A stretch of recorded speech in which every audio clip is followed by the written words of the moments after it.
Hello and welcome to the Last Mixtape Podcast. My name is Stephen White, and on this week's show, we discuss the last dinner party and safe spaces at gigs, Orla Gartland's brand new album Everybody Needs a Hero, and the latest music from the week that was. But first,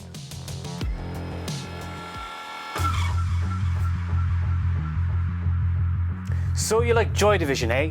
Yeah? Well, name 5 of their best songs. The words of every dickhead you've ever met at any gig anywhere in the world in all of time and space.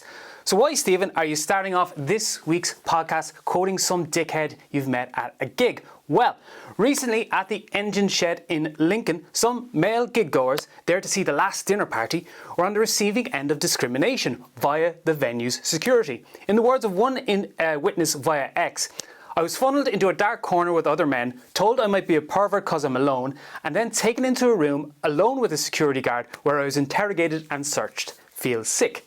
Another man stated, I rocked up there tonight at 8:45 on my own, no queue.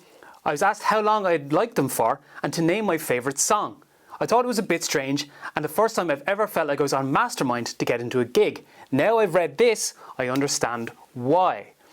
The last dinner party themselves were quick to make their feelings known on these incidents at the gig. We've been made aware of some security policies implemented at our show in Lincoln on Saturday. They have understandably left many of our fans feeling uncomfortable and disrespected. We want to make it very clear that these policies were created and enforced by the venue at their own discretion and were not made in consultation with us. They do not reflect our beliefs and we would not have been implemented had we been made aware of them in advance. We understand the venue is currently conducting an urgent investigation into reports surrounding the conditions of entry. Our shows are intended to be safe, welcome spaces for everyone, which is something we deeply care about. Seeing inclusivity embraced by our fanbase is one of the best parts of performing live. The venue has since apologised and assured us that the measures are being taken to prevent this from happening again at future shows. Everyone is welcome and encouraged to attend our shows. We are appalled and disappointed that anyone was made to feel otherwise. We welcome the Engine Shed's investigation and further staff training to ensure that this doesn't happen again. The cancellation of our show in Lincoln was due to a sudden illness within the band that was obviously not foreseeable. So, this whole incident had me thinking, and I would like to just note out a quick article that I read on it, a great article by Laura Snapes in The Guardian called Some Men Got Made Feel Unwelcome at the Last Dinner Party Gig. Now you know how most of us feel. Indeed. And I think it's time for us to talk about safe spaces in gigs and making people feel safe. Now, I should say at this juncture of it that, and how this is actually a teachable moment, but I should say at this juncture of it, there are so many experiences of women being made feel unsafe at gigs. There's also organisations like Safe Gigs for Women and stuff like that that attend to these things, to try and make sure that these things are happen at gigs and stuff like that. And there's so many articles, such as the one by Laura Snapes in The Guardian, written by women about this very thing and about their own experiences. So I just want to make that clear from the beginning. And actually, I'm not here as part of this podcast or part of this video, if you're watching on YouTube as well, to speak to the women on their experiences and how they feel about it and all that kind of stuff. What I do want to speak to and who I do want to speak to is you.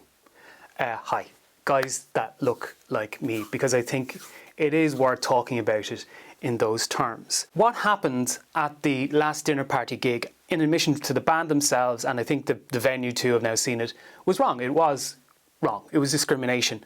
It shouldn't be welcomed in any kind of way. Why do I think then this is a teachable moment? Well, it is one because I think for a lot of men, it is an example of something that other people have experienced for years and years and years and years, as long as there's been live shows. And we're just talking about music right now, but I'm sure in every other field of art there is comparable moments and comparable experiences, for sure, in those kind of spaces. And I think why this is a teachable moment is because it kind of shines a light on those experiences through the prism of men themselves experiencing it. Empathy is not simply seeing yourself in another person and sympathizing with that element. The experiences of others and empathizing with the experiences of others is sympathizing and understanding another person's experience, even though it is alien to your own. I know there's going to be a lot of guys, and again, I'm addressing you in this piece, and I know this is going to be tough because I know there's a feeling of, well, one, old man shut up, and there's also going to be that element there that's been force-fed Joe Rogan and things like that for years, and you know, it's the woke whatever and all of these easy, simple, quick solutions to why it's everyone else's fault and everyone else is to blame. And I know how easy it is to fall into that trap for people. But the reason why I think it's worth us talking about it, and hopefully talking to you about it, is that you might be saying to yourself right now, well, Stephen, I've never done that. I've never said to anybody, you know, well, what's your favourite album from this band you say you like? Oh, you're wearing that t-shirt, you know, or what is that person doing at that gig? Or, you know, I've never made anyone feel unwelcome at a show or anything like that. Firstly, if that is true, amazing. Amazing, that's brilliant. Absolutely, that's great. And I commend you for it. And I think that's what a great place to be in, and what a great place to lead by example then, and show others, because the need for safe spaces at gigs, the need for places like Safe Gigs for Women, didn't pop into the ether out of nothingness.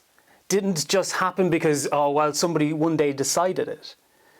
The reason why I talk about empathy being something that you understand, listen, and sympathize with an experience that is not your own is because you cannot equate something to it. So a lot of people would say, and a lot of guys would say, well, I've never seen something like that at a gig. I've never seen people be discriminated against at a gig. I've never seen somebody be assaulted at a gig. I've never seen somebody or heard somebody say something horrible to another person at a show. So therefore, it's never happened. I think in those kind of ways, that's wrong. It's completely wrong-headed. One, you've never been to every single gig ever, and even if you are at a gig, there are hundreds, maybe thousands, or even maybe 10 or 20 people at a show. You can't possibly know what's happening in every part of that room. And yes, you might say, well, I've never done it, etc., etc., etc. And you don't know that for sure either. You don't know if you've made somebody feel unwelcome or unsafe merely by your presence, merely by what you've done. Gigs, art, and all of these things, and we're talking in a very narrow field. We're talking about art here. There's far more intelligent people who've written about the more wider social elements of this than me. And I would say go seek them out. Are supposed to be places for people to enjoy themselves, to unwind, to have entertainment, to get lost in music, all of those types of things. And it shouldn't be a struggle for people. And people shouldn't feel like they have to look over their shoulder or they have to justify their being there. And there's a lot of people, women, people of colour, LGBTQ plus people, who do feel that, who do feel like they're not welcome, who do feel like there's an overwhelming presence of, again, people like us, people like me. And we have to be conscious of that. You have to be conscious of how you might be making people feel. It may not be your intention, it may not be what you're setting out to do. You might be a good-hearted person. In that way, it's really important then to engage in it and make gigs feel like safe spaces, that these kind of acts, these kind of discriminations don't happen. Going back to the last dinner party gig, that experience was by security. I'm telling you, there's so many people who can give you a similar experience, can give you a similar story about themselves, who are from those communities. I think then it's important to understand that how this affects people. You know, you have to ask yourself those questions. Have I ever made somebody feel unwelcome? Have I ever done anything to make people unwelcome? This idea of, well, it's not me, it's them. And you see it online with the reaction to the last dinner party thing, because it's like, oh my God, like this, that, and so. Like people were ready to jump down their throats about it. So ready to jump down their throats about it. Because there's bad actors in there. There's bad actors in there going, well, you know, this kind of thing, feminism, blah, blah, blah. They're actually, you know, just as bad, all these kind of type things. And it had nothing to do with the last dinner party. They didn't ask for that to happen. They obviously said they weren't. And I even looked at some of the comments below their posters, like, oh, this still looks like a boilerplate. It's like anything they would have said would not have satiated these people. And it's, I implore you not to fall into that. I implore you not to fall into those things. Ask yourself why that happens. Why a venue did that. And I don't think it's right, and I don't think the band think it's right, and I think the venue now know it's not right. But why are those spaces and those safe spaces something that's needed at gigs? And again, I know if you're from the Joe Rogan world, you're going to go, well, safe spaces, I don't need a safe space. The world isn't a safe space. The world's a dangerous place. Fuck off. You know fucking full well. You know full well it isn't. You know full well the need for these kind of things. You know it. Even if you pretend you don't, you know it. And that whole world of those people and that whole world of those is quick and easy answers as to why it's everyone else's fault. And in that kind of vein with the kind of the last dinner party thing, it's like, oh, see, they did it. I think those people can be seen as bad actors. Now, I don't want to go into a whole thing of lecturing other men and blah, blah, blah, and this kind of type thing, but I'm an older man. I am 37 years of age, and I've lived a lot of life. And let me tell you something.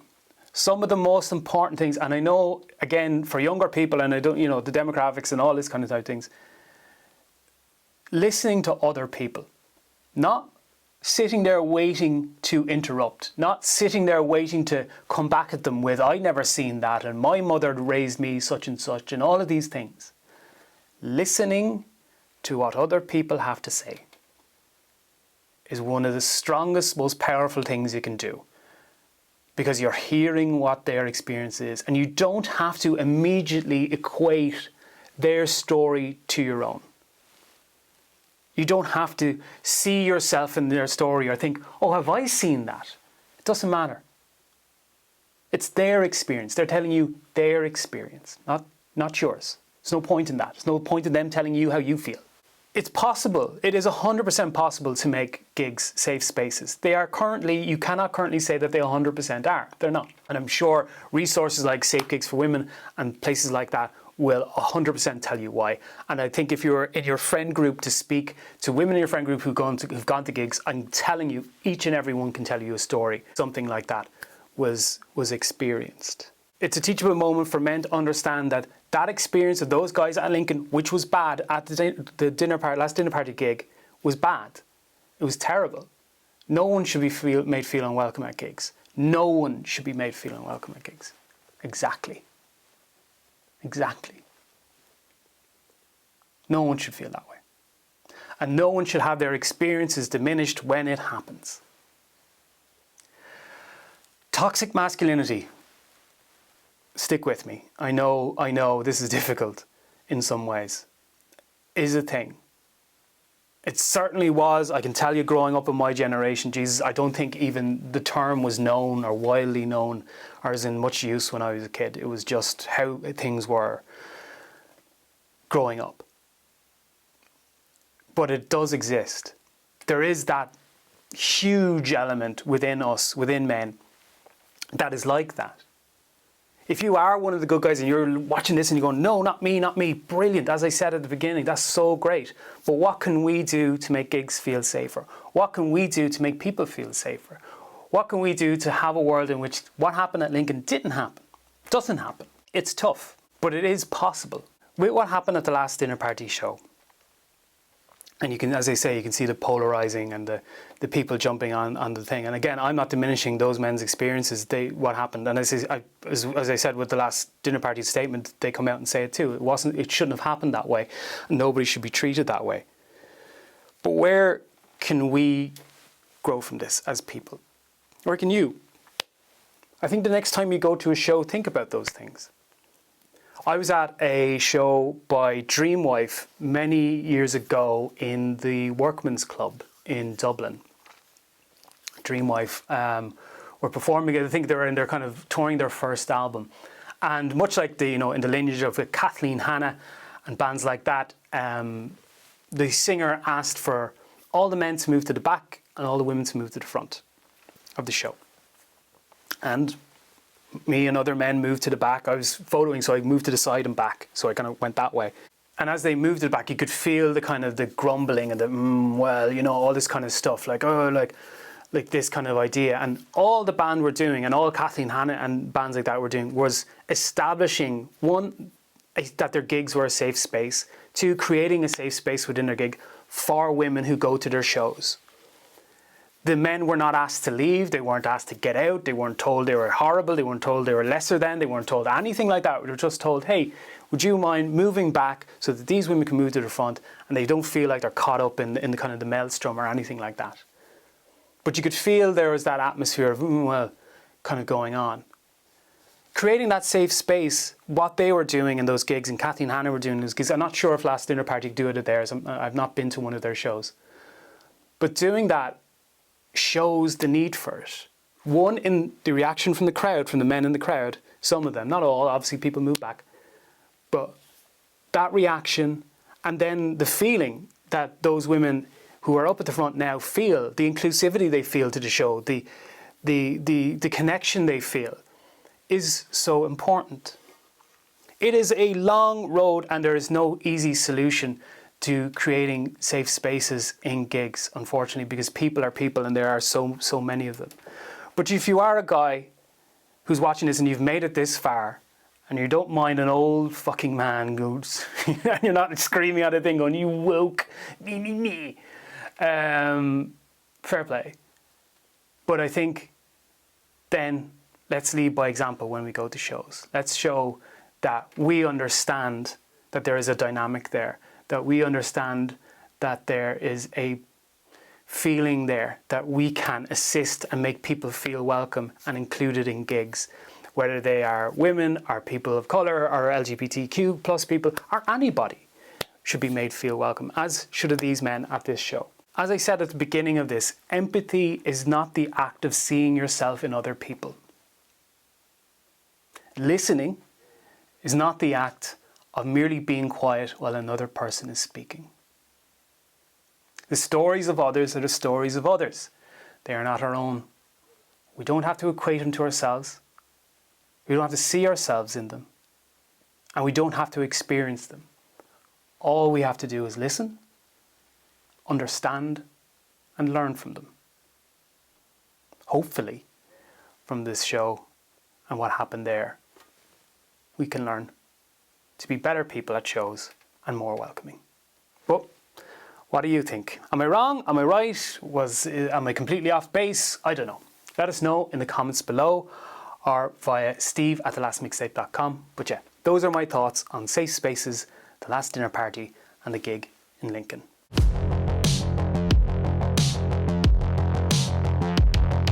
Yes, this week we turn our attention to Orla Gartland's brand new album, Everybody Needs a Hero. And this is a very interesting album in the way that it takes tones and moods and vibrance and vivid music into one kind of package. It is both heart and sleeve at moments and also bursts out of the speakers with sonic invention at others. It's very much an album that plays into those contrasts and, when those contrasts happen, uses both elements of both into one song at times.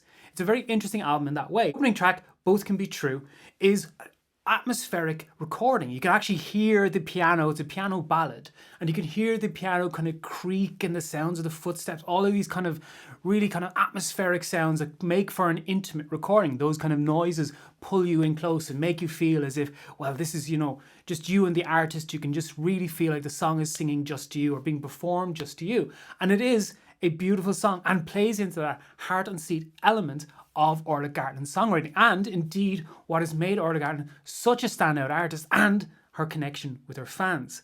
But it's very interesting then, all of a sudden the next song, Sound of Letting Go, completely unearths that sound of the record and breaks into kind of a distorted beats. It's more punchier, it's more hit to it. It has a real kind of feeling of like a huge contrast and cut. You go from this very atmospheric piano ballad to something that's more distorted, more kind of bouncing out of the speakers. It's using the full spectrum of sound. It's using the full spectrum of the dynamic aspect of the album and really hitting you with it.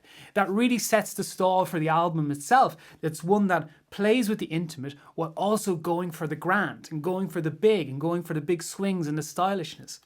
keeping Gartland's own songwriting style and songwriting prowess at its heart. Indeed, that heart in the sleeve element never really goes far away, even though the music sometimes plays into something that's more rockier or more indie driven, and there's a few other colours that are in there that really play it. I think that 1-2 punch of the first two songs, the quiet and the loud, really play into the album's kind of thesis. Although it's very interesting, the album slightly bookends itself with this element.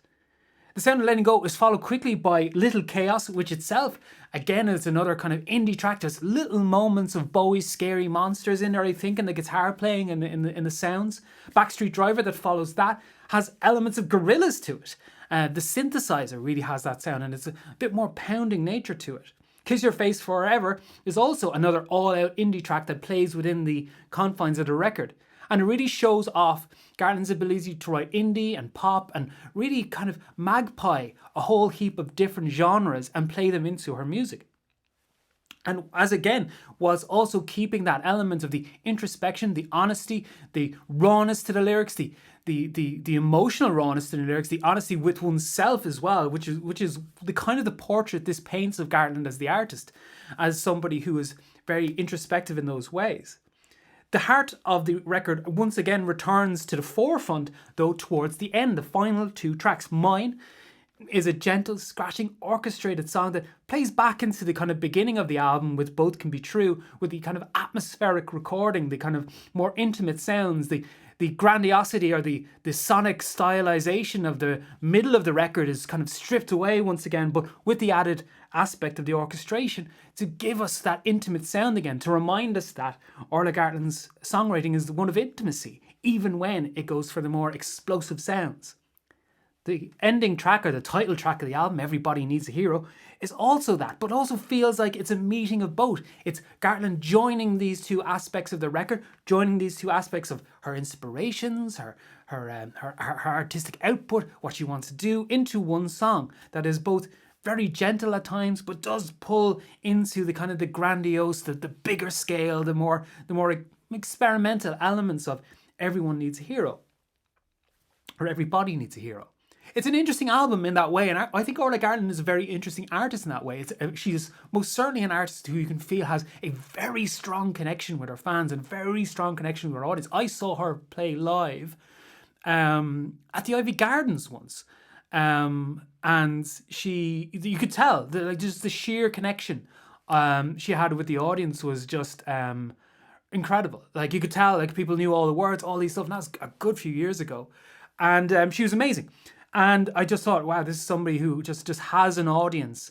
I believe she was playing support, and I can't remember to who, but it was just so striking and so amazing. And she really captured the audience, even though I think she was playing in a supporting slot at the time, which was amazing. And I think this album plays into that. You can see why there's that connection. You can see why people like it. People look for that intimacy. They also look for that kind of edgier thing as well, and she really plays that into it. I think people can relate. When you can relate to an artist, when you can relate to their songwriting, even if it's just a lyric, even if you're relating in the wrong way, like even if what you relate is not what the artist means, that is something. And I think people have found a home in Orla Gartland's songwriting, and I think she has found a home as well in how she presents her songwriting, because this is an incredibly confident album, I have to say. There's a real confidence about the songwriting. There's a real confidence about taking on these sounds. It doesn't seem like she's just magpied something and tried it out. She seems to have known exactly what works, what doesn't work, and the production of it on it is great, and recording on it is great. The kind of the sounds that they've chosen are really cool. So it's really well presented as well, and fantastically written. So yeah, Orla Gartland, Everybody Needs a Hero. Go check it out, because I would highly recommend that you do.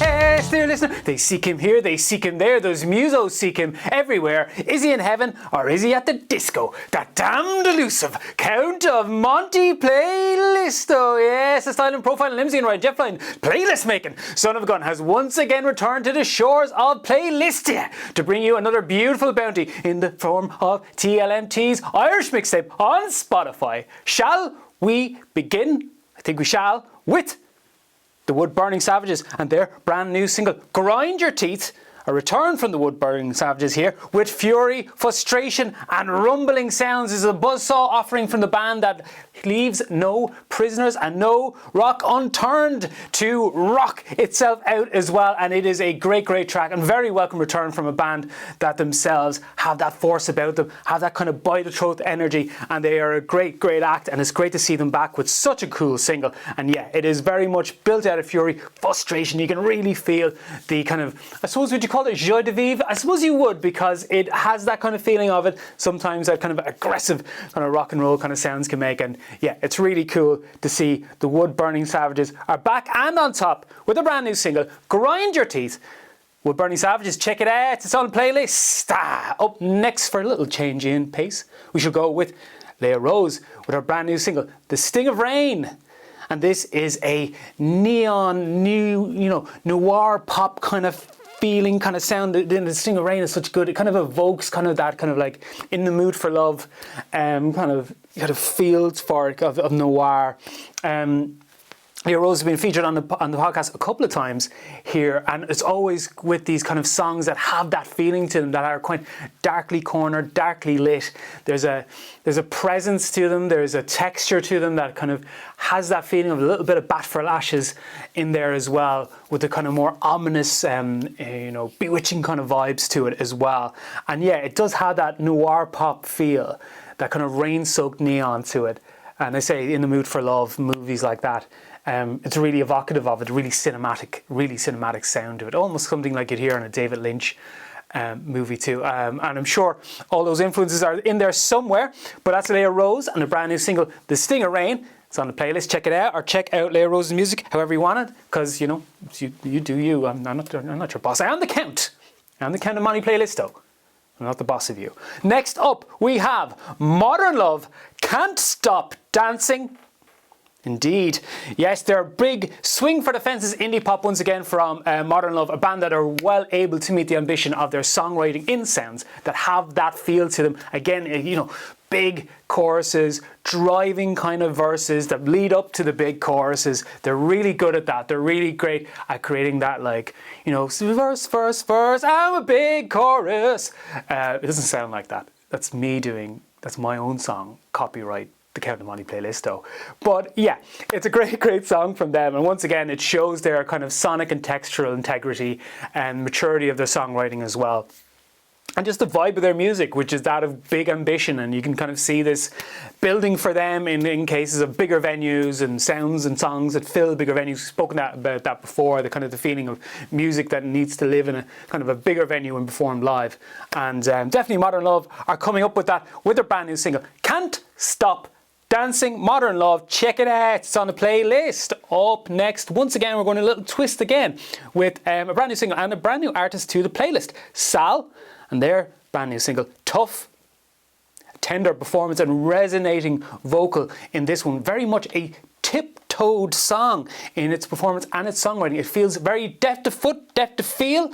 And it just kind of glides along quite beautifully, and really it is Sal's voice that holds the centre in it, and this kind of hushed, whispered, kind of gentle, as I say, tiptoed along kind of tone to it.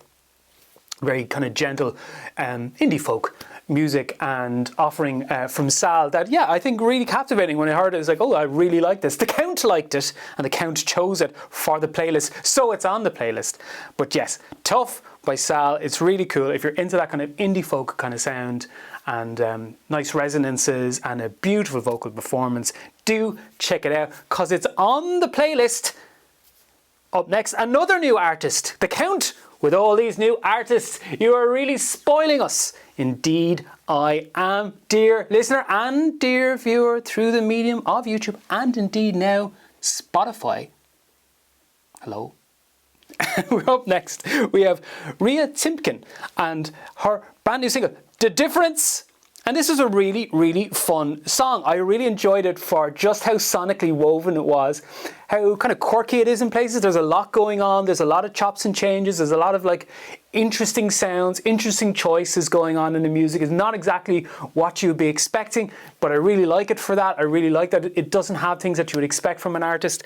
And it's a very interesting opening and introduction to Ria as an artist. I had not heard her music before, so this was really cool to see that it's quite inventive, it's quite experimental in certain aspects, but not so experimental that it's gone off and completely lost you.